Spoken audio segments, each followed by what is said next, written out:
And in terms of, across the city at Celtic, Barry, the Dundee United performance, I think, was a real worrying one from a Celtic perspective. They looked miles off it. Martin O'Neill looked almost exhausted, kind of at the end of his tether by the end of it. And again, this is a side that's having difficulty in terms of having a guy leading the line, a prolific striker. There isn't one. Maeda's gone something like, I don't know how many weeks or months it is now since he last hit the back of the net, and he's their best option up front through the middle, it seems. So do you think that they're one more bump in the road away from kind of collapsing to the side of the road on this? Well, I think Martin O'Neill says that after the game, that there can't be any more mistakes from a Celtic point of view. So that tells me that they have to be clean in these last 7 games and find ways to win. But listen, I've been in the game long enough to understand, and I know it was a bad performance and a bad result for Celtic, but listen, I'm not going to sit here and gloat about it and write them off. No way am I writing them off yet. They're still in it, in my opinion. There's still 3 teams in it. And listen, that could all change on Sunday at tea time. But listen, they've got a guy who's been in the game a long time and knows the game inside out. And they've still got players, in my opinion, that could still hurt you. Were they poor against Dundee United? Yep, 100%. I'm not going to sit here and say otherwise, but I ain't ruling them out yet. Experience tells you that.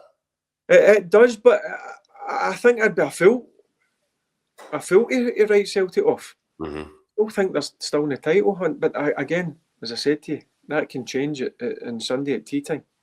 Well, that is interesting because Hearts will get the first shot at it on Sunday. I think it's a 2 o'clock kick-off at Livy. If they win that, they go 8 points clear of Celtic.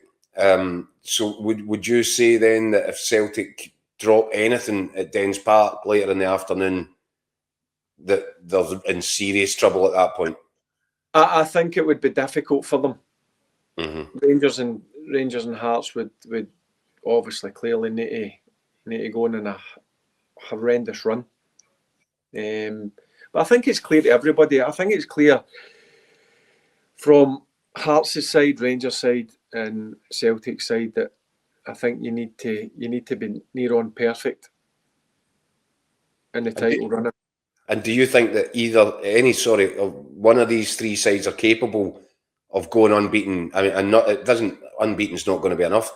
Actually winning a straight winning run of 7 games, because that's probably see if I'm a player or I'm involved as a manager or in the staff, I'm looking at it with 7 games to go, and I'm giving it everything I've got. I'm going to embrace that challenge.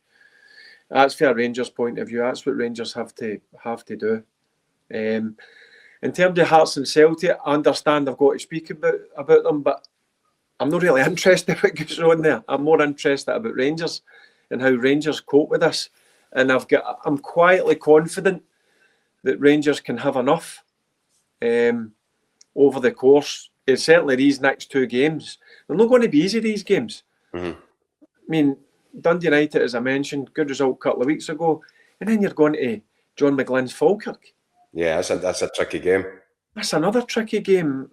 Forget about the surface. That's not an excuse. You know what you're coming up against there, but you're coming up against an experienced manager who's got right good players. So you need to be really on your mettle. And if you don't play well, you need to be really solid and find a way of winning games of football.